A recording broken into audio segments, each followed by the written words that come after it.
and I've known him for decades. I mean, you were a big part of the group around here in the Belleville area. You had a repeater up on the coal silo down in Marissa. Yeah. And he's been Ham of the Year. He's been on the front of QST here. He's the main host of Ham Nation. And he's agreed to give us a presentation tonight about the great stuff about Amateur Radio and how he works with it. Bob? I have to come back to my home club. As I told you in the beginning, I found this old newspaper of the Marissa Messenger. No, this was the Belleville News Democrat, that's right. They covered the field day of the St. Clair Amateur Radio Club, and I had just joined it. This was in '57. I was licensed in September of '56. And Madison gave me my technician license, and I was a technician for 17 years because those are the days when 6 meters was wide open 24/7. It was like 75 meters. And when I tell people that I was a technician all those years, they don't believe me. Well, I still have my Harvey Wells that my parents bought me at Walter Ash. It's still on the air. I get on in the mornings on our AM net. As most of my operation today is still on AM. And I love this hobby very, very much. Finally, I was off for 12 years. I was out doing crazy things with a bunch of great customers, but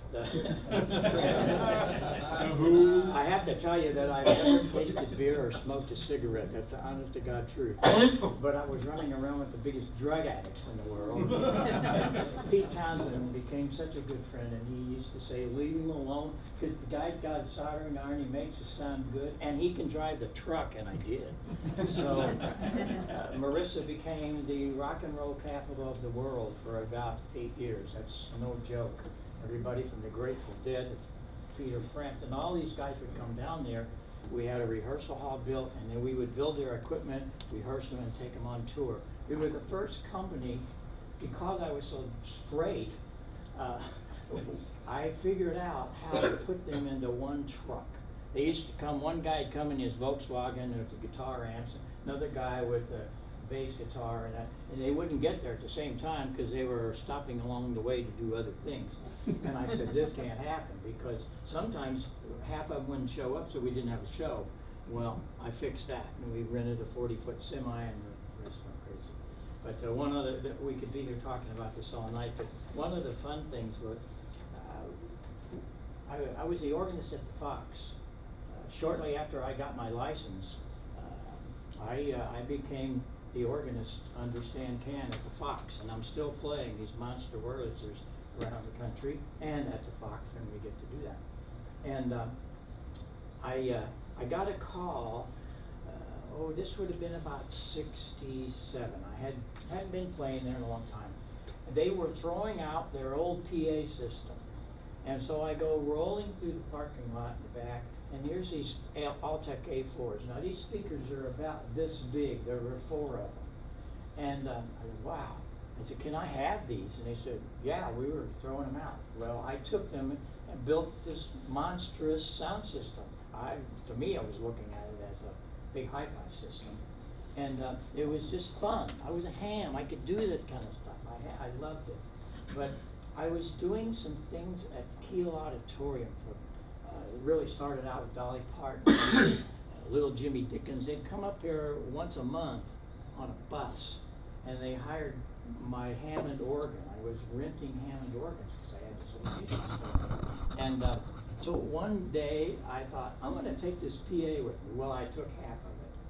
Well, the managers went crazy because up until then they were trying to fill 19,000 seats with a little column. That didn't work very well.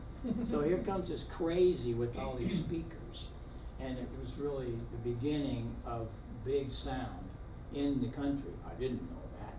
And one of the managers said to me, hey, I've got this little group that I'm starting. Would you like to take this on tour? And I said, well, I've never done that before. And they said, well, why don't you bring half of it? So I did. I said, where are we going? He said, well, I got this group in Ohio. I said, it's going to be a short little tour. maybe 10 dates. Okay, we loaded all this junk up and we went up to Ohio. The group was the James Gang. 2 dates into the show, we decided that Joe Walsh and I were both hams. It was the greatest union of 2 characters in the world. And he's been one of my best friends for all these many years. But that started the whole thing. And so we started doing a lot of other little things. And one day I get this call in 1971. And it was the Fox. The same guy that used to bring me up on the organ at 15 years old, and the same guy that gave me the speakers. He said, "You still have those speakers?" And I said, "Yes, sir." "Why?" He said, "This group came in here at 4 o'clock today, and their PA got stolen last night." I said, "What do you mean?" "Well, they were not supposed to be out of the state of California because their sound man was on probation." and he said, the band finished their tour, or their show, and they came onto the Fox, but the sound man had to load up and didn't know it, didn't have cell phones in that day. And he said, "Here, talk to this guy. If you've got some speakers you can bring up to him." He handed the phone to Jerry Garcia of the Grateful Dead. Yes, their sound man was on probation because he was one of the guys that invented LSD. He was on probation out of the state of California, couldn't be. They were going to sneak this little Midwest tour in real fast. FBI and the DA, they heard about this, so they were sitting in the back row of their show in New Orleans on the first date. And when they finished, the band came on to St. Louis. Owsley filled up the truck, and when he padlocked his truck, they padlocked him in the truck. That was it. So they came in here, and there was no equipment. So I loaded it up. I told him what I had. I had a Macintosh. "You got Macintosh amps?" "Yeah." "Well, nobody does that." I said, "Well, I got them, and I got A4. Wow, get that stuff up there." We did. And if you want to verify all of this, it's kind of a fun read. Go into your internet and put "the night rock and roll sound was born." And it happened at the Fox Theater with K9EID, not even knowing what the hell was in front of me. Because we hit the front page of Billboard with that particular situation where we really saved their career, because they couldn't drop it. You can't just drop a concert when you're at that level. And I kind of helped them with that because we went on tour around now. The last job, by the way, on that tour was in New Jersey. It was for a Hell's Angels funeral that the Grateful Dead were playing, because the Hell's Angel were their security. So I've lived through all this stuff, but where I am telling you all that everything I do is because of ham radio. Everything. I did not go to college. I really love it when I get into these big arenas, or I get in a lot of places today. Well, okay, yeah. Now, where's your degree? I said, "I don't have a degree." "You know, where'd you go to school?" "Well, I barely got out of high school." Yeah. "No, we're talking about your degree." "I don't have a degree." "So, well, how'd you learn all this?" I said, "Amateur radio." "No, we're talking about your degree." I said, "Yeah, amateur radio." I said, "No, you don't understand. It's ham radio. I learned how to build things, and I'm still doing it, and made a business out of it. And it just really feels great when I can tell these people that, yes, ham radio is at the center of my life." And so that's just a little piece of what's going on, and it continues on. Today we're just very, very lucky that we have so many things in the company, and we have 2 divisions now. One is for the pro division. Everybody from Carrie Underwood and Keith Urban to Charlie Daniels, it goes on and on and on. When you see those people, or you watch award shows, all the microphones, they're made in Fairview Heights, Illinois. And I'm really proud of that. Yes, parts I buy from all over the world. A lot of stuff's coming from Malaysia today. I'm really proud of that. My diaphragms and all that. But it's all assembled, tested, and shipped in Fairview Heights. And we're really proud of the fact that we can do this. And really have stripped some of the old line companies. that's all because I learned to listen at the Fox at the age of 15, where we had to voice and tune that crazy organ. It's 6,000 pipes, 1 inch to 32 foot. Tuning is no big deal. Voicing is a whole nother world, because you have to learn to listen.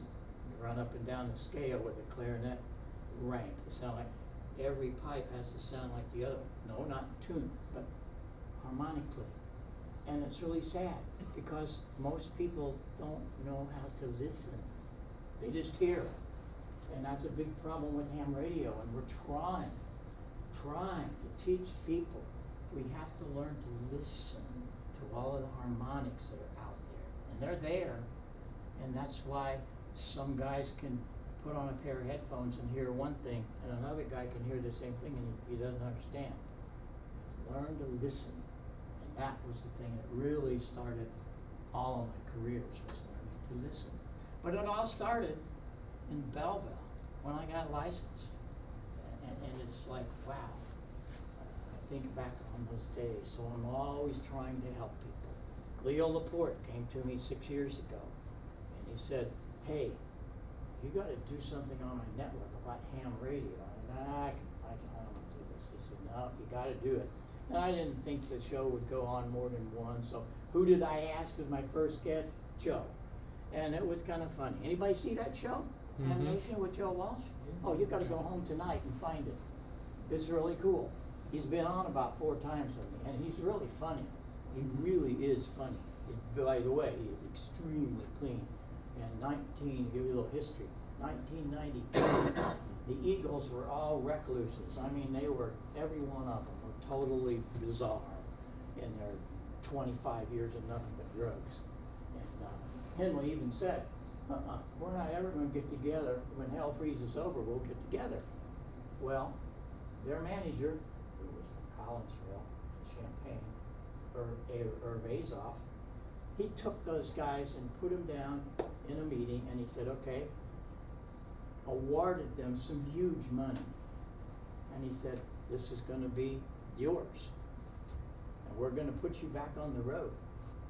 But you have to go to rehab and stay there. And he put every one of them in rehab, and they have stayed there. And are making huge money. I just heard from Joe the other day. They were finished with 80 dates last year, and they figured they were done again. Nope. Irv's got them going out again next year. So what the hell? But they're having fun. But the thing is that so many things started in the St. Louis area. It's just really amazing. And my culmination of what I've done, and I can't believe it happened, Heil Sound ended up as the only manufacturer in the Rock and Roll Hall of Fame. They have a room about this big on the 3rd floor. And a lot of those early things I did. The quad mixer I had to build for Quadrophenia. It was the first quad sound system that we could move voices around an arena, stuff like that. The talk box that I built for Joe, and then gave one to Frampton for a Christmas present. It's made their career. And if you don't believe it, you go to our website, there's a video where Pete and I sat down and he tells you that. He's very appreciative of the fact that I gave that to him for a Christmas present. And that happened because many of the groups from England would come over here, and they had a green card. They could stay for 6 months. They either became a citizen, or they had a work permit somewhere, or they got married. So there were a lot of 2- and 3-week marriages. One of them happened in Marissa. Penny McCall, she had been chasing Peter for quite a while. We were doing all of his tours, and they wanted to get married. So they got married in Marissa. At the time, we had a Methodist minister. He was crazy. Wore tie-dyed robes. In 1974, that wasn't too cool with the Methodists. But I told him, I said, how would you like to do a wedding? So we had it at our home. Well, about 2 months later, Penny called me, and she said, I got to have a Christmas present for Peter. Don't send him a guitar. He's got a lot of them. So I sent her a talk box. We had just built it. I had a few extra. And if anybody knows about Peter Frampton, without the talk box, his career is probably would never have taken off like Yes. He's still a great, great, wonderful friend, and we still do things for him. It's just a wonderful life. But it all started from ham radio. Everything I do, how did I learn to do it? And so that's where we're going. How many of you are watching Ham Nation? Now, I want to ask the rest of you, and I'm really serious about this, why aren't you? Really, it's an amazing program. There's just so much stuff, and no, you don't have to be sitting there. You can see it at any time. You can go see every replay. But the thing I like about it is there's so much information. If you missed 2 weeks ago when we had Tim Duffy on about RFI, holy crap, what an incredible show that was. You're all shaking your head and saw it. You got to go back and look at that. We're going to be back next month with Chapter 2. Ward Silver's going to join us next month for Chapter 3. That's the kind of things we do. This is something special. Not about me, that's for sure. It's all about these great brains that we have on the show that do things. So one of the things that I really had a lot of fun with, how many of you know about the pine board? Anybody built one? No? We're going to do this at the end. We'll just do it. A year ago, I wanted to do something. I'm trying to get people to build. And so I thought, aha, what we can do. And we did this, every show, about 10 minutes of it, would have little sections. Now you can go see this. You go to our website, heilsound.com. And we took all of those little 10-minute sections, and they're all on my website, that way down at the bottom.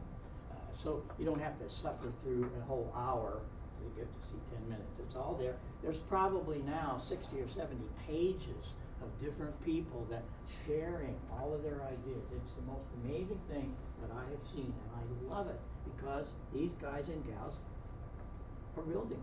We got a 12-year-old girl. I got a 90-year-old retired priest, and everything in between, and it's just so much fun because they I had a guy just 2 weeks ago. He sent me an email, says, I have to talk to you. So I gave him my phone number, and he called me. He said, I just want to tell you, I built a pine board. I said, well, congratulations. He said, and it works. The first week I started this, I had a whiteboard, and I'm trying to position the microphone and the camera and draw. And it was really bad because I don't even write. It was awful. But this guy comes to me very nicely in an email, and he said, I think I could help you with your drawings. And so he did a drawing. Oh my gracious, did he draw a drawing? It's better than Heathkit. He took a picture in his mind of what we did, and it's just a pictorial. You don't even have to have a schematic to do it. It is so cool. Well, this guy was a retired graphic artist for General Motors. And I got another guy that was retired, and these guys are all coming out of the woodwork. That's the fun part. But we just keep going. The mic preamp has equalization on it. Of course it does. If I'm going to do it, it will have equalization on it. And it carried on. This one now is band switching 160, 75, and 40 meters. Right there, 5 watts. And you can bet this weekend, this baby will be on the air in the AM rally. How many people know about the AM rally? See, this is sad. You're missing huge amount of fun.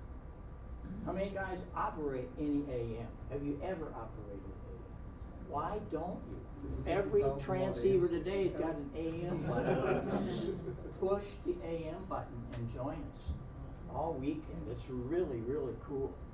And you're going to hear some of the darndest things. And let's see what we can do. This is my dummy load, by the way. A little 47 light. There's 5 watts on 160 meters. And I can go through all this. We could be here all day on this. I just wanted to bring it because a lot of people wanted to see it. So there it is. It just come back from California. They wanted me to ship it out there to one of the meetings. I said, ooh, I don't know. But by golly, the little guy made it. I didn't think it'd work, but it did. I mean, I didn't build it to ship in a UPS truck, so we're really happy about it. But we build it in sections. Now I'm getting ready to do it in metal. I've had a lot of guys say, we'd like to know what a Greenlee punch is. How many people know what a Greenlee punch is? Yet another thing. Greenlee punches and all these wonderful things. What? We're going to build it in metal. Hey, let me see if I've got chipstick in there. I got a lot of flack when I started this from people saying, yeah, I did. You're gonna electrocute somebody. That's how they learn. And if any of you have watched it, the first thing we would do at every little section, I would have this warning. And about 2 or 3 shows into it, I get an email from a guy that's another retired guy from General Motors, an engineer. How many guys know what a Jesus stick is? No, I mean, this is a big deal. When you open up the door of a 5,000 watt transmitter, the first thing you're going to see, it looks about like a golf club, and it's all insulated. You take this big clamp it onto ground. Then the insulator's about this long. After you turned it off, because the capacitors still hold that charge. And you short them out, man. Sometimes you can draw a fire that big. Oh, I'm serious. Well, we're only dealing with 400 volts here. But I had a guy, Chip, K9 MIT, he's in the chat room every night. He's been a great friend. And he said, you need to build a Jesus stick. So I did. I went to Lowe's. Of course, this is his idea. Go to Lowe's, put a resistor in it, and there it is, and you clamp that on the ground. It ain't going to happen now because it's already out. But you clamp that on the ground, and you short out the B+ before you do anything. So I call it the chip stick because his name is Chip. It's really the fun things we have, but these aren't just fun. They really are teaching people things about how things still hold charges, because these are people that have not built. They've never experienced high voltage. But it's just been such fun. And one of the things that I wanted to do, I do about 3 to 4 club meetings a month. Some of them I go, most of them are done on the internet on Skype, because clubs need programming, and so I'm really happy that I do that. And well, I was off the air for about 12 years, and when I came back on the air, it was really crazy. Let me hook up the other side of this. Let me see if this is going to get over there. Yeah, I came back after being on the air all those years, and I was off for all those years. And I came back on, and what I started to hear were things that sounded about like this, and I'm going, what happened? What happened was the imports came in, and the audio was terrible. I said, what happened to my great Collins audio? And what I did is I started building equalizers so we could take that signal and make it sound sort of like a real human being with good articulation, so we can understand the difference of an F and an S and a P and a B. I was very fortunate in 1972, after the monstrous thing that happened with the Grateful Dead, and we had gotten a lot of publicity with all of that. I get this call, and I answered the phone. He said, "That you, Heil?" And I said, "Yes, sir." "There's a Clips here." I'm going, "This is God on the other end of this phone." How many people know about Paul Clips? Clips invented the folded horn. Clips practically invented the hi-fi movement. He was a crusty old guy, about 6'7", from Hope, Arkansas. He said, "You the guy that got that 20,000 watt PA?" And I said, "Yes, sir." He said, "I'm coming to see it." So he did. He flew his plane up. He said, "You probably don't have an airport in that damn little town, Hallsville." I said, "No, you can land at Sparta. I'll come and get you." So he did. And it was all day. He's going to cut me off at the knees, but he didn't. It's all day. "Why do you do this? Why do you do that?" He was learning. He'd never seen that much power wasted. He was an efficiency freak. Put me in his plane, flew me back to Hope the next day. It was amazing. Because he could take 1 watt and do 105 dB a yard. Think about that. It's all about efficiency. It's all about understanding what we hear, the harmonic value and so on. Turned me on to so much stuff at Bell Labs. How many people know about the Fletcher-Munson curve? See, that really ticks me off. That should have been the second question in our test books. Why? Because that teaches us how our ears work. Isn't about everything you do in ham radio about what you hear? Yes. And so we don't hear it, and it really bugs me. So what I did, I came back home, and I'm listening to all this stuff. I got to do something. And understanding after that 12-year period and learning all this from Paul and the Bell Lab studies and Dr. Fletcher and Dr. Munson, I built a microphone that we could cut through the pile-ups, because what we want to do, we're not about quality, we're about quantity, but in the right place.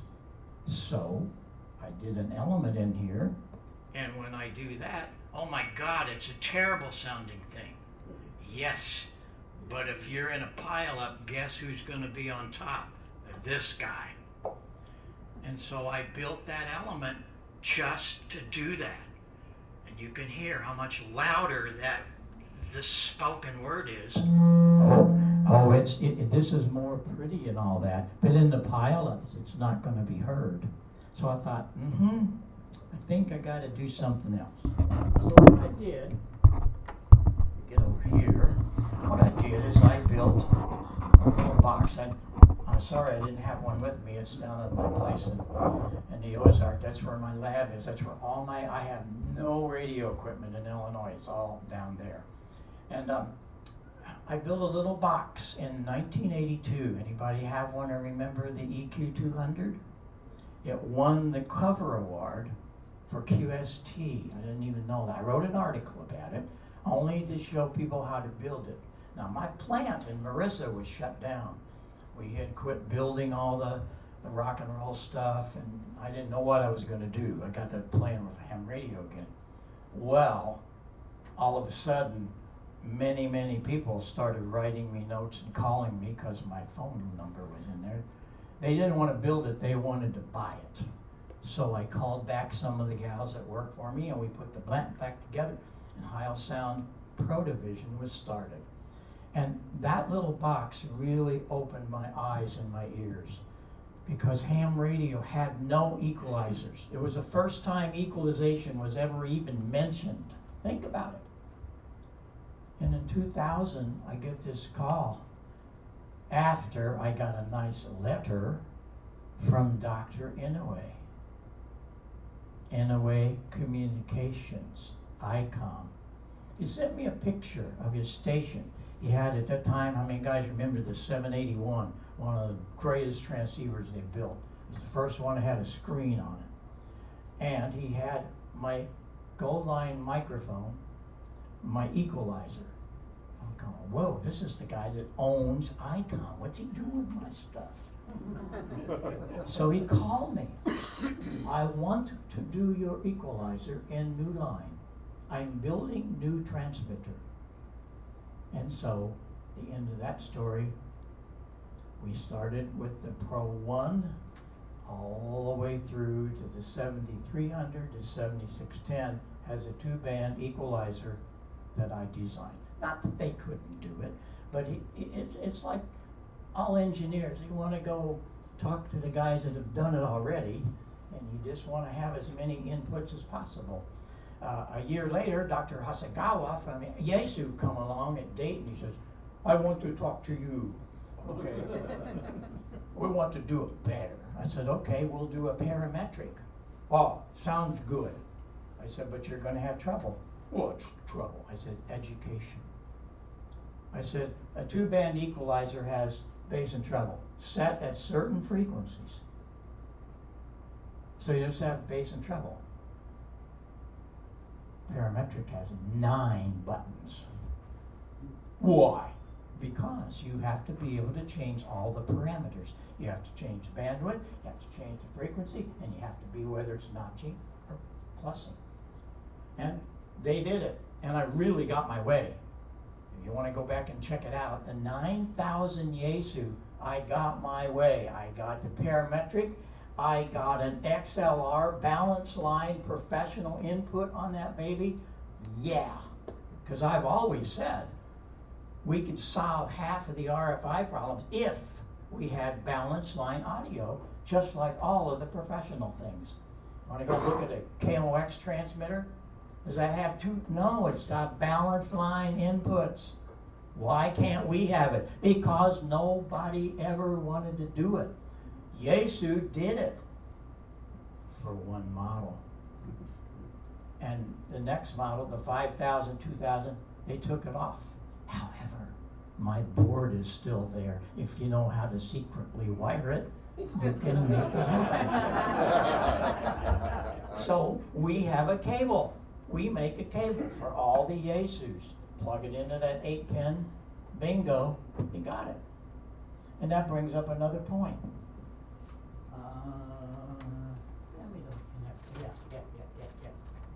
I hate the connectors that we have to deal with. They're little bitty rings. If you got any of these new radios, you got to have a pair of needle noses to tighten it down. You can't get in there. And they're junk. The cable connector, cable clamp doesn't work. So I went to Foster. Foster in Japan owns the patent for that connector, which was done in 1962 for the CB radios. But then, as the ham radio guys got into things, I being the first one in that, they started using that stupid connector. Well, I just got tired of it. I said, we want to do it better. So I did. I went to Foster. They had to license us to do it. And they thought I was stupid. Why are you doing that? Ours are just fine. No, it's not. And man, this connector's great because you can tighten it down, and the cable clamp fits my wire. How many of you have a brand new microphone matching? That means it's painted the same color. That's it. None of these companies build their own microphones. I know, I work for them. They go to China, they get some little cheap ass thing, they put their name on it, paint it the same color, put their name on it, and you think you have a matching microphone. No, you don't. You have something that looks the same. And that's why I got the building microphones, because they work better. And connectors. I didn't stop there, I got more wire. Because wire is a joke. It's 24 gauge, 1 is audio, 1 is push to talk inside a ridiculous shield that's not even 50%. So I built my own. It's, first of all, 18 gauge wire, 2 of them inside a full shielded silver shield that's beautiful to solder. Where's the push to talk? Outside the shield, where it should be. I have solved so many RFI problems just by having guys change their wire, because that DC is laying right up next to the AC, all inside the same shield. It's just awful. People don't think about it. Even in companies, of course, they don't care. But I just do all this stuff. I do it for myself, and I want to share it with you, because these are things you just don't see. And we get into things. I always love to do this because I realize that a lot of you have not ever dealt with any of this, and yet you deal with it every day. So we're going to have a little fun time thing. No, this is not a magic act. I have 2 microphones here. Gotta get them exactly the same. They are the same microphone. No, they're different colors. And they're exactly the same. Now, we're gonna have a little thing here. If you had a 500 watt amplifier, and you weren't making the pileups because you got your matching microphone that doesn't sound any good to start with, and you think you're going to really make it happen, you're going to buy a kilowatt.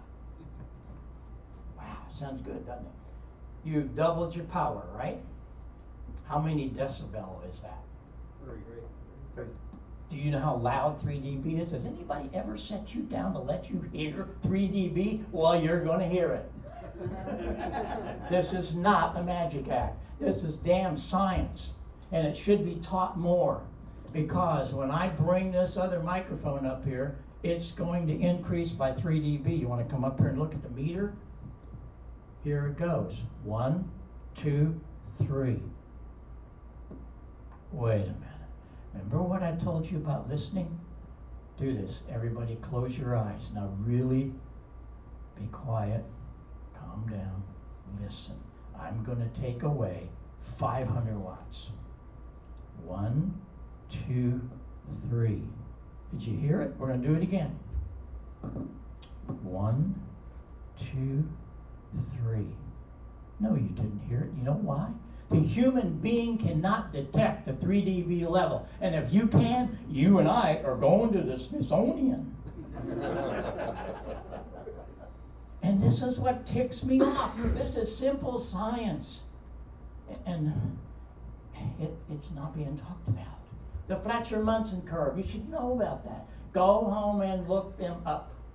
I have a lot of things, and I kicked that out tonight because we could be here all night with my video stuff. Go home and look at the Fletcher-Munson curve. You're gonna find out that all humans hear alike, different levels maybe, but we have this one problem. Our curve of our ears look like a ride at Disneyland. I get these guys, oh, I got perfect. I don't care if you have perfect pitch. I don't care what you have. We all hear alike. We have these incredible dips. And we also, because of Bell Labs, they have told us that we have to have a little bit of accentuation between 2 and 3K, because that is where all of the articulation is. Phone company in 1929, they put up 2 wires from New York to California. This is really wild. Every 50 miles they had a relay station across America. Think about this, boys and girls. What an incredible thing that was to happen in the late 29 to 30. They got out to the West Coast and they turned on the sound systems of the telephone. Now what did they hear? This is what they heard. Well, what happened? It's hard to understand. Of course it is. Because it's flat.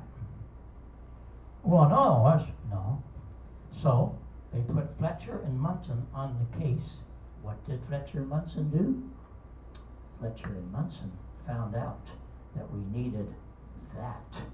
What is that? That is 2.5K.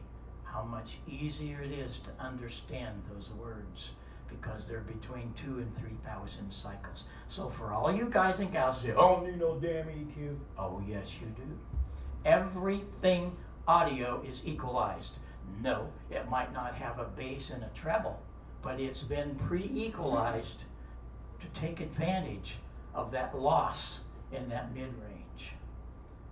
And that is everything we touch. But we need it for ham radio to guide it our own situation. And that's why we brought equalization to this hobby. And it's really gone crazy. Got one other thing while I'm here. This is kind of cool. How many of you guys have phased arrays? Anybody have any phased antennas? Anybody doing that? Huh?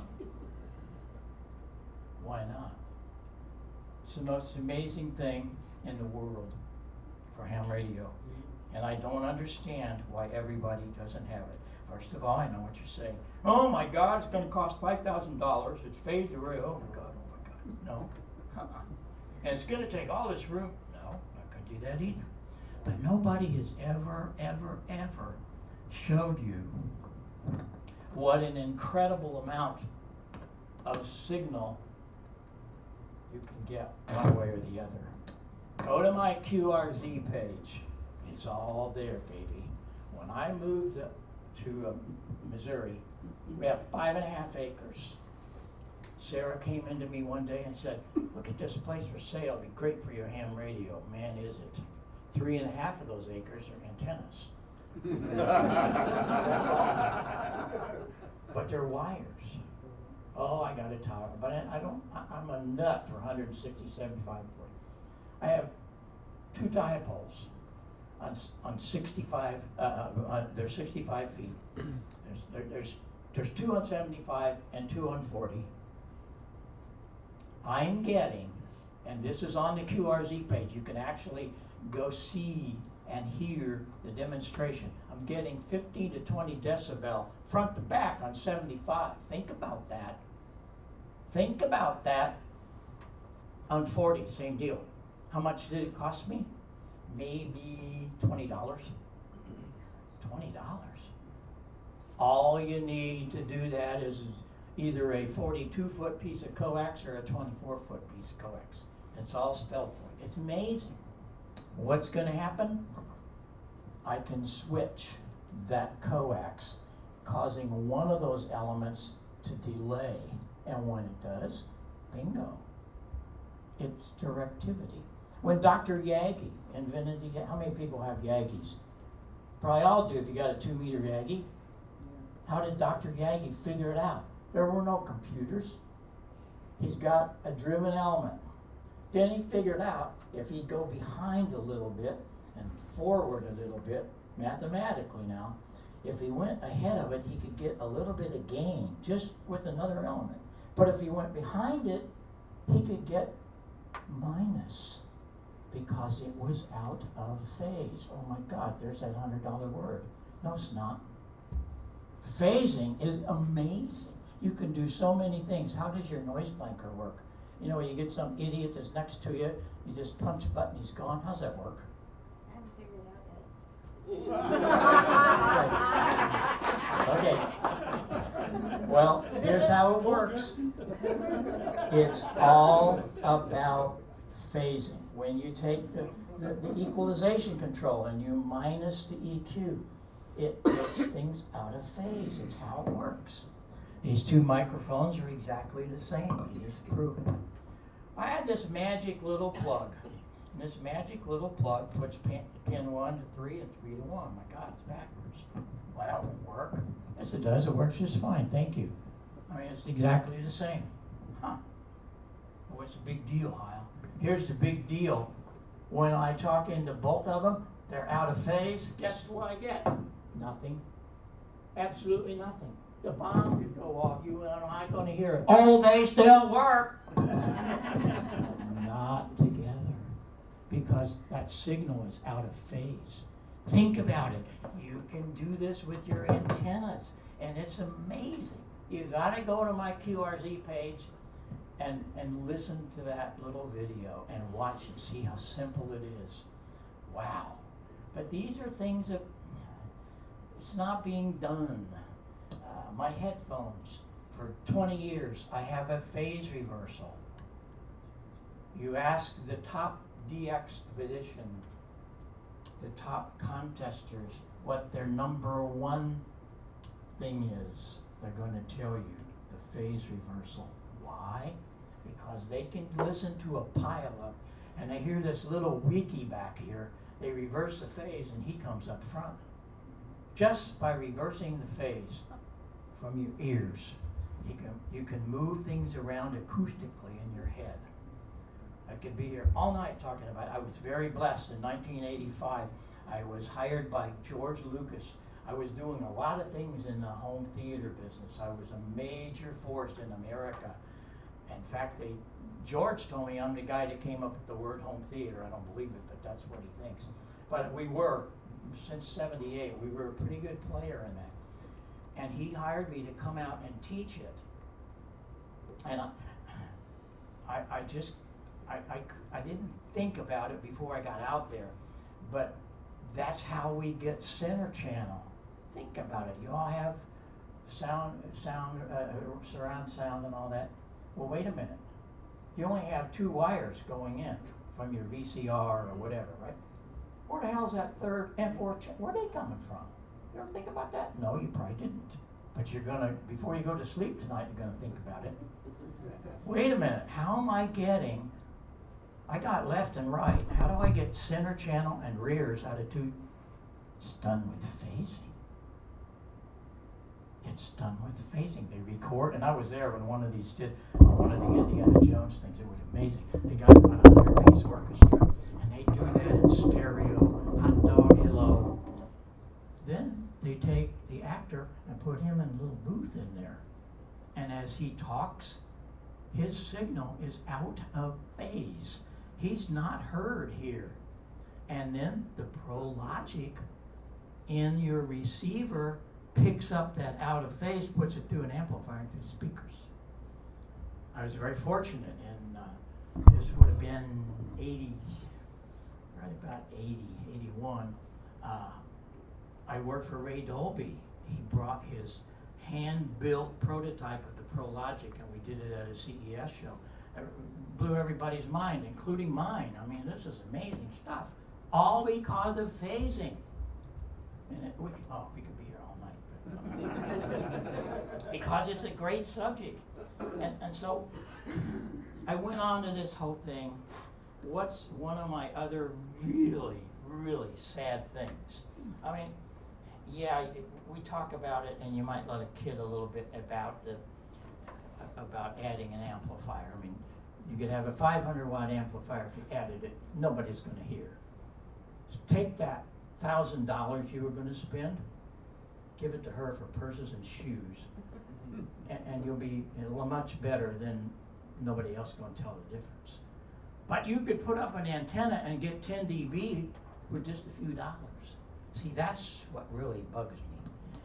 There's so much you can do.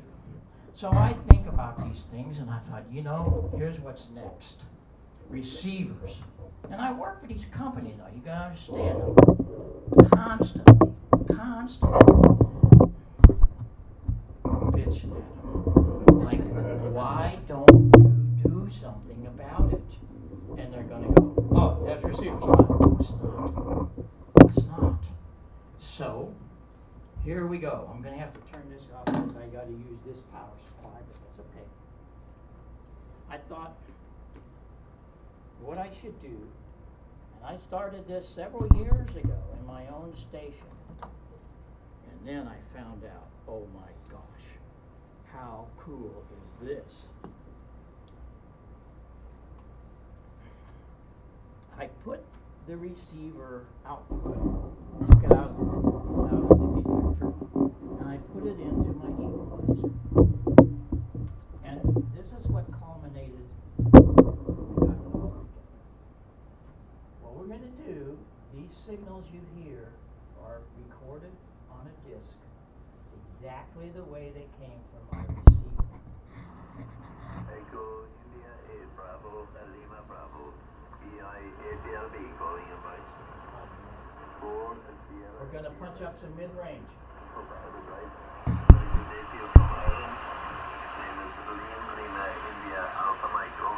How much easier it is to understand him. Here's an MC50, the worst microphone ever made. It's mushy. They were nice enough in my county, which was the worst. We're going to punch up the mid-range. They gave me 5 years seniority. But I was basically starting at the bottom, so mid-range is so important. 20 years in the Navy take it back out. the military This is the way. And retire. People say, well, you got it made. No, you don't. That's the way everybody hears him without any EQ. Here's the reverse of that. Here's a guy with an AC4. It's all highs. I thought, well, I wonder if I can copy that at about 30 words a minute. Make So him sound like a real I human. speeded up the tape, and There's what he came sure to enough, me. I can copy it. And it's all about Equalization. Where you gonna go with this? That's flat. Bravo, Lima, Bravo. We're gonna bring up the mid-range. ABLB calling in by 4 Sierra, Germany. Hope I have it right. Very good day to you from Ireland. Name is Lima, India, Alpha Mike, over. And again, it's all about the mid-range, and you're able to do anything you need for any kind of signal. Like the guy who was on high, dial it up. And it's something that no one thinks about. Speaker, everything out there, $19,000 to $500. They have 1 watt, 10% distortion, and a junky little speaker. But it's in a box painted the same color as got the name on it. That's really something. I work for these companies. I know what they do. I complained about it all the time. I said, to hell with you guys, I'm going to do something that is right. The power amp that we use, we build, it's 25 watts at 0.1%. Class A, we're talking hi-fi levels here. But I don't do that for hi-fi. I do that for no distortion. We don't want distortion. I learned from Paul Klitsch. We built thousands of big speakers in the rock and roll production days. Taught me how to take a speaker, you take it outside in free air, find the cone resonance, and then you resonate the cabinet to that speaker. That's what I did here. And you see a lot of ham radio speakers, and they're just garbage. But, oh, they look good. Well, no. It's all about getting rid of distortion. And I put a 3.5-inch titanium tweeter. So we've got some real things that make a lot of sense, and they're so much better for what we're using today. And I left the top off of this. I want you to all see. This is not a damn transistor in a wall wart. I did a transformer, then we condition that DC and divide it up into plus or minus 15 for the rails on the ICs. 2 headphone amps. This is very important. 2 of them. Why? Longer and an operator. That's all? To me, the most important is you can put the left side here and the right side here. So if you have a hearing balance, you can balance out whatever you need. I went just a few months ago to Albuquerque. They had me come down for their convention. And they hired an audiologist to come in and set up this whole deal. And anybody that would come in, sit down, they would do their hearing charts. And then they would bring it to me. I mean, they looked like a ride at Disneyland. It was not good. And we could take that and dial up some signals and take care of their problem. Nobody's ever done this. Nobody thinks about it. All they think about is DSP and Bluetooth. I hate Bluetooth. I hate the name. I hate the technology. And why? Because, and you have to agree, every Bluetooth you ever heard, I call it public. It's not analog. It's not clean. It doesn't sound good. It's out of my face, and especially out of my ears. So you get so many guys, why don't you do a Bluetooth? No, it's not clean. We're working on a headset. It's RF. Isn't that an amazing revelation? And it's clean. So that's what we have to do. To build things that work really good and help us. That's the point. Just a little piece of my life where I could be here with a lot of other things, but I just wanted to give you a little piece of where I've been lately, and I really appreciate having me here. Any questions we can go through? No questions done the first time, so. Yeah.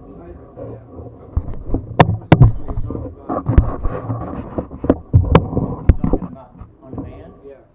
Well, let me ask you this question. Be honest with you. How many people know where medium windows are? Yeah. How many people know when you talk about something you get really pissed off? This is it. Thank you, ARRL, for not taking care of this. Back, I was there. I was there when it happened in 19. Oh, But about 58 things got to be a real bar. I'm talking about the AM sideband was just coming in, and the AM was strong, and they would go to each other's house with axes, and I'm serious, it was really bad. I know several times people got hurt because of this war. Don't read about that, you don't hear about that. I wasn't involved in that, but I knew about what's going on. So the ARRL was just standing around as they normally do. And so the guys created AM windows because they chose a very small space for AM.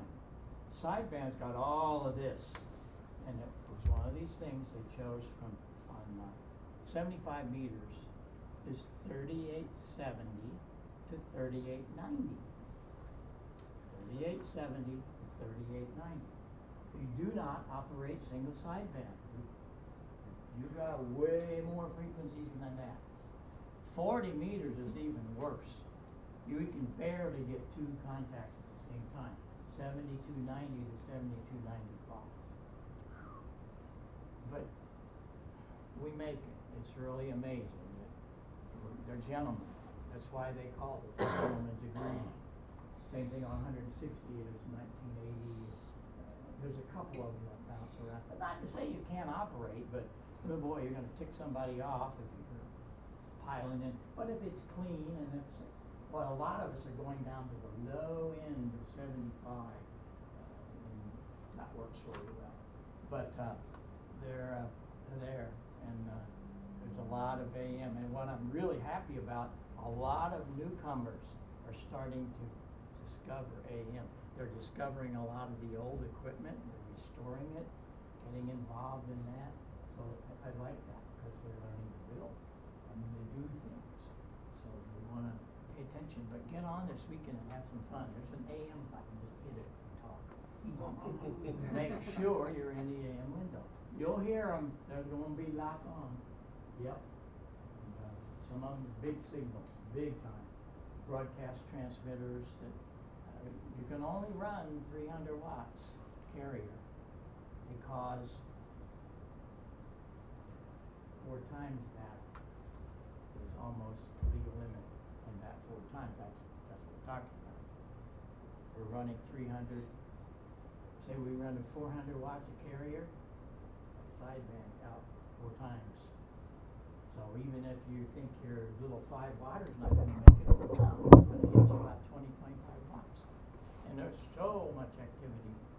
Guys using little, like, I use a DX 60 sometimes, Heathkit, but my main AM rig is an ICO 720. Anybody remember that rig? Oh, it's amazing because ICO was also in the hi-fi business. They built hi-fi amps with 5881s, EL34s.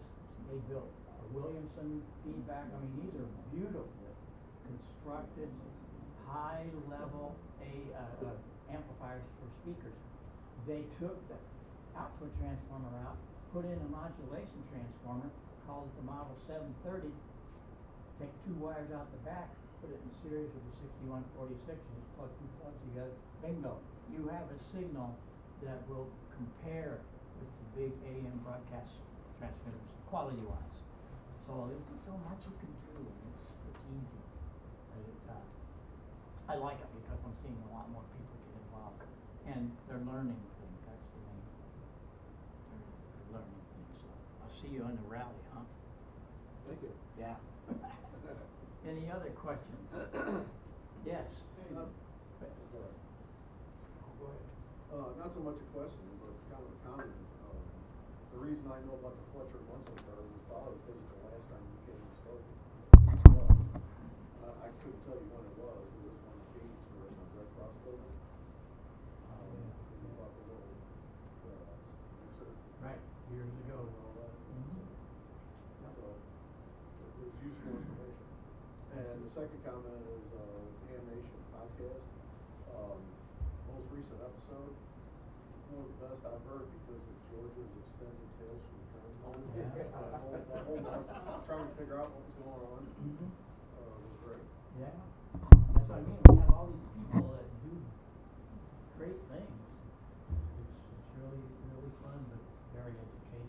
Yeah, it was just an extended story and trying to get all the people together and get things fixed. You know about Leo Laporte's network, right? That's how I, Leo yeah, I was Laporte. on there before. Yeah, he started years ago with a thing called screensavers, on the big C-bands, right? The C-band stuff. Well, when that all went down, he's going, what do I do now? So he started his podcast network, and he's the only guy that has made it work. I mean, he does big numbers. On Saturday and Sunday, he's on 160 AM radio stations around the country. It's the same network, Premier, that carries Rush Limbaugh. And on Friday, on Saturday, Sunday, they carry Leo's 3-hour show. And once in a while, he brings me on, and we get to talk to about 1.5 million people about ham radio. These are 1.5 million people that have never heard about it. Or if they do, oh, I know that CB stuff. Oh, I love it. Oh,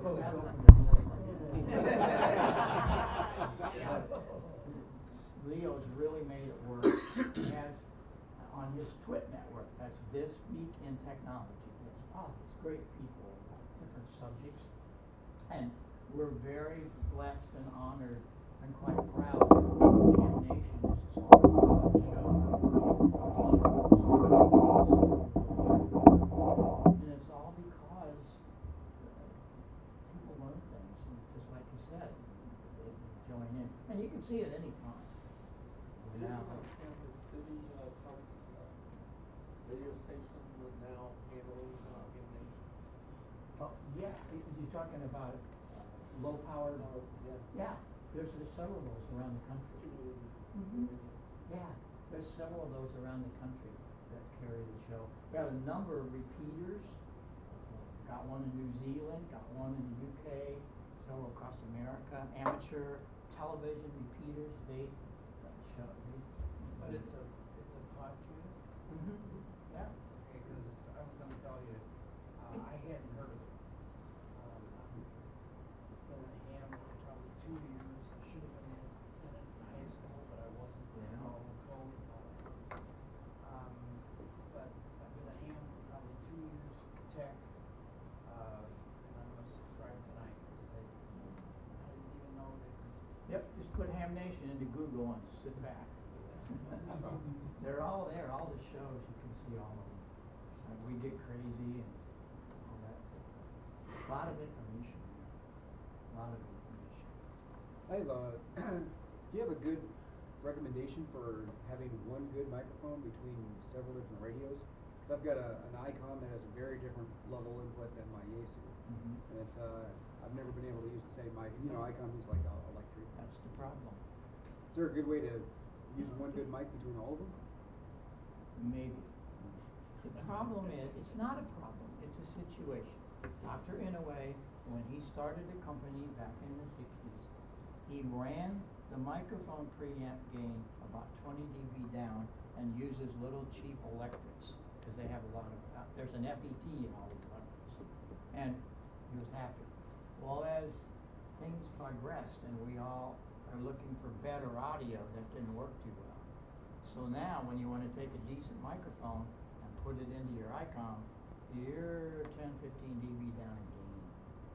We solved that because he asked me to build a microphone for him, and we make a very high quality, we call it the ICM, almost spelled like won't work on your Yaesu, won't work on anything but ICOM. Reason is, ICOM, don't know about this, phantom power. It puts 5 volts up the same wire that has the audio going down the transmitter. So that one wire is carrying DC up and AC down. And so no other radio does that. And so That's why you're stuck on trying to use it. There are ways. You could use a little mixer thing, use a dynamic microphone, but then the situation is RFI. That really gets to be a tough deal. And, it's always my recommendation to just use separate microphones. Should be better off. Sometimes if you want to play with it, you can do it. You have to be careful because you cannot plug anything into an ICOM. That's got 8 volts, 5 volts coming at you. Well, you can't just plug a dynamic in because you're going to fry the transmitter power supply because the coil in the microphone shorts that to ground. So you got to put a decoupling capacitor. Doesn't have to be a big deal. We use one mic, little bitty small guy, that decouples the DC but allows the AC to come through. Be careful. Even if you're going to plug a mixer into it, you got to do that. It's really important. And there's a lot of that on our pages about that kind of stuff. If not, pick up the phone, call me. I answer lots of calls, and I love it. I really do. Got my question answered. That was about ICOM and their audio. I didn't say it was bad, and I didn't say it's, one way or the other. It's just, it's a situation. It's what they chose. That's how they do it. Nothing wrong with it at all, but it isn't compatible with everybody else. Well, I had their ECM, I'm gonna leave it at that. One thing I forgot to bring tonight, I get tired of hand microphones. They're awful, every one of them, because they all sound like this. Mine don't sound like this, the hell it doesn't. They sound like, I can pick them out on the air. They all sound like this. Why? It puts the element in a clamshell. Every one of them. Think about it. I don't. Yep, it's got an element in a clamshell. And so last year I said, I'm going to fix this. Sarah said, you need to do something for the guys about hand mics. So I did. It's called the Heil HMM. It is incredible. What did I do with it?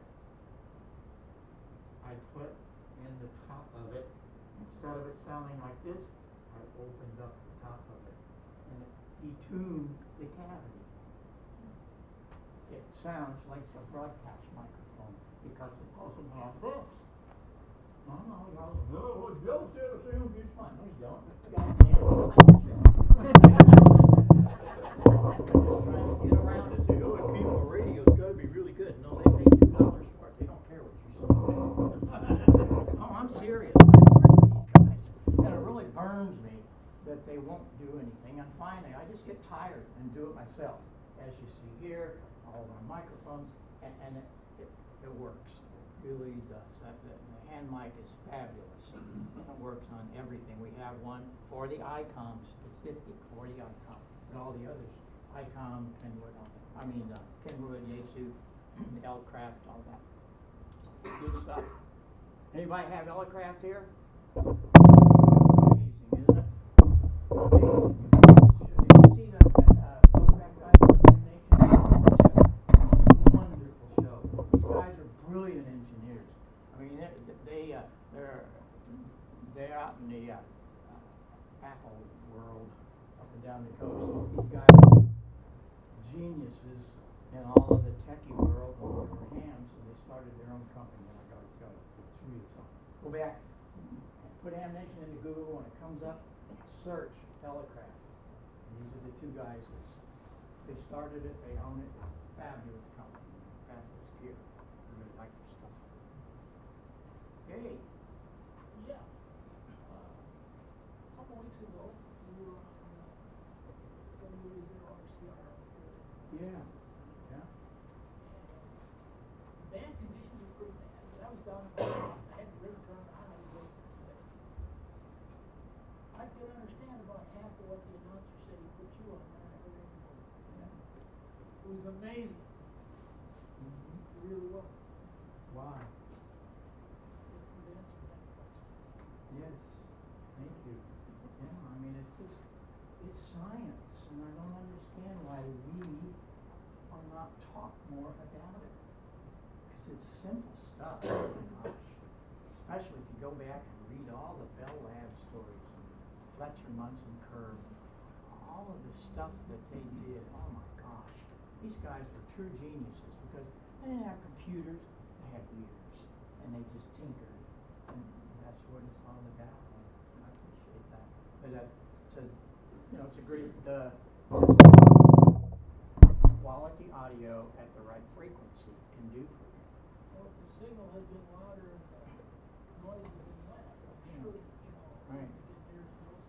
Right. You know, that's what we're finding with the parametric receive system. We can make it that way. We can pull things out of the noise, and that's so important. I hope that we've answered a few things, and I haven't bored you too much. I got a bunch of catalogs you can have. I got pins, I got some stickers. Take them all. I want them back home. If I take them back home, Sarah owns the company. She really owns it. I just work for them. She said, you just go invent stuff. So I invent stuff, and her, all these fabulous people who work for us, they make it happen. That's what Sarah will do for you. Huh? That's what Sarah will do for you. I got it right. You got it right. So we're very fortunate. Very good. So anything else? Afraid of not always there. I should probably go back. I don't own the handy talkie. I don't own any 2-meter. And yet, wow, years ago, that was it, buddy. Weren't we? We were king dogs on VHF. I have to tell you, when I started VHF, I really got into it. I was 19 years old. I was a couple years down the way. My wonderful parents, God bless them, allowed me to put up a 110-foot roam. I had a 36-foot long 11 element for 6 meters and a 36-foot with 15 elements on 2 meters. I had built a 6-2 Thunderbolt, so I put a kilowatt on those antennas.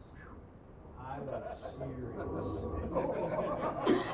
Also, and I found this out later, I was very fortunate to be around Wes Shum. He's the guy that brought single sideband to ham radio, Central Electronics, 1948. The last couple of years of his life, we would have a ham radio at his 28 acres down in Jonesville, Tennessee. Really fun. But I found out that he was the guy that brought all this together. And when I had just been a ham about 6 months, and I kept hearing, I'm on a SX99 and 6-meter converter, and I'm on AM, right? And I'm listening to this weird signal. What is this? Next night, about the same time, I'm hearing that same stupid signal. One night I'm going, I wonder what this does. And I turned on the BFO. Whoa! I'm going, wait a minute. This is 1957 now. That's that sideband stuff I wrote on 6 meters. So I called him, and he came back. I was almost stunned. Every night, I would meet with him at 7 o'clock. He was building one of the very first 6-meter sideband rigs. I didn't know that. I'd never heard about it, but found out later. And I was his little beacon, because he was in Afton, I'm in Marissa, about 50 miles. And so we would meet here. And then I told him I'd come into St. Louis a lot, because I played the Fox shows at the Fox. And I'd have 2 or 3 hours in between the shows while the movies were on, and I had to go back and play. He said, why don't you come by and visit me in my work? I said, okay. So he gives me his address of the work. So I pull up, and instead of plugging in the VFO, he made this little box with a 6U8 oscillator and mixer, and put 36 megacycle crystal, plug that in. What is 36 and 14? 50.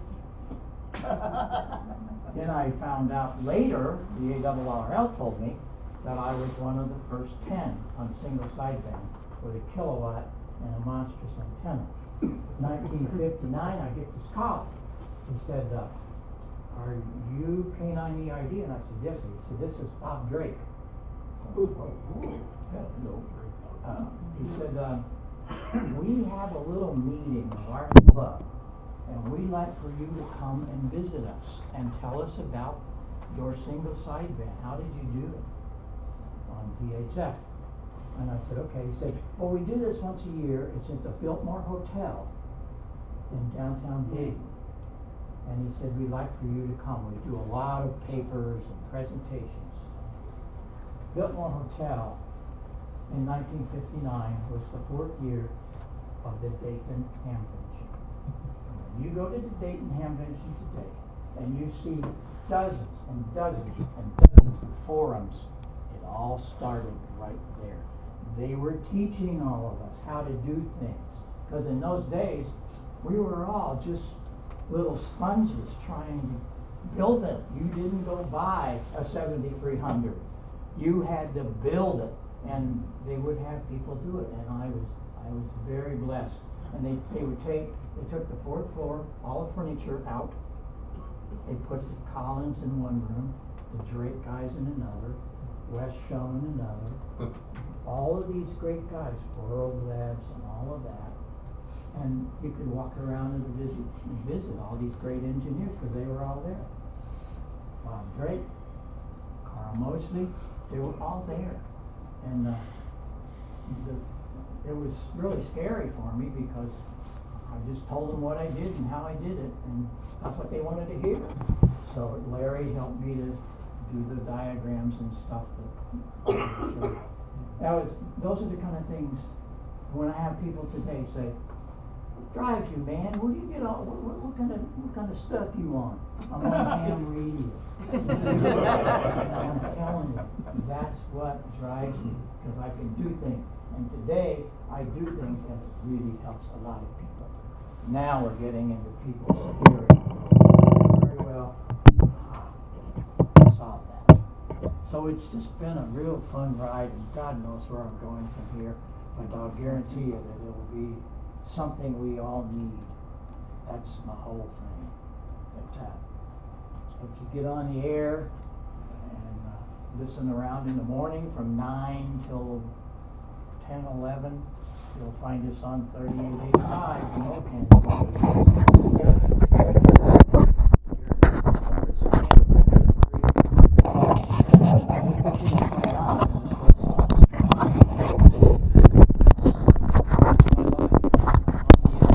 And then at night I'll get on sideband. I'm always amazed, and I'll call somebody, wow, you're on the radio. Well, yeah. What are you talking about? Because I have all these radios. They keep shipping me stuff. We do all the beta tests for them. Mr. Inouye might call me up and say, what's the frequency of this or that? And so I'll drag out and have a closet full of their stuff and hook it up and give them my honest opinion. And they like it because I'm always honest. Sometimes you don't like the answer, but you should ask the other guy. Well, did I bore you enough? We got anything else? Okay. I brought some things with me, by the way. Okay. That I want to give away.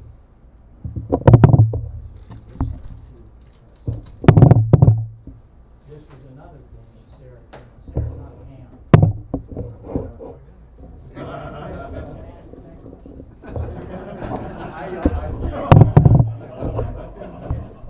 But she comes up with these ideas, and she said, emergency guys and guys need stuff for emergencies, so they came up with this little guy, and it really is neat. Who knows where it comes from there? I want somebody to do something. If you got a camera, I'm going to take a picture of this room from about right back here, because I want to have it on Ham Nation next week. Okay? Is that a video? Can you do a still? Yeah, you can do it still. Yeah.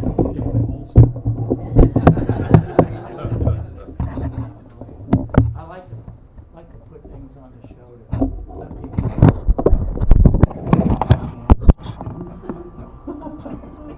His speech was no problem for him, except he said, they always ask me, to do a speech. I did yesterday. Speeches coming up. Well, do you have a copy of what you're going to do? And I said, no. He said, well, what are you going to talk about? I said, I don't know. No, I said, I'll know when I get in front of the audience for about 30 seconds. What do you mean? I said, I just know.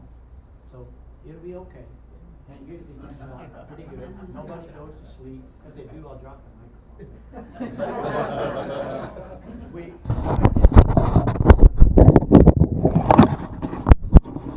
and we're having a luncheon with the president of the university or someone. I mean, said, so how do you feel? I'm incredibly honored.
Thanks, Bob.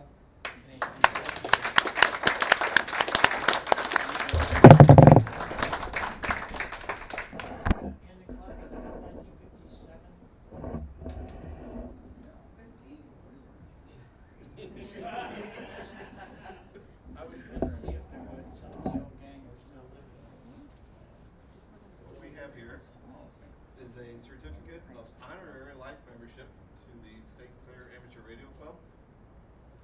Bob Heil, for your outstanding support to the St. Clair Amateur Radio Club, supporting the needs of the club, providing technical services, logistical support, and communications expertise for more than 50 years.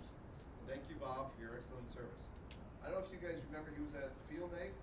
He stopped by, he brought the pine board, he brought some microphones we could try out, t-shirts. Yeah. I mean, we thank you so much, Bob. Thank you.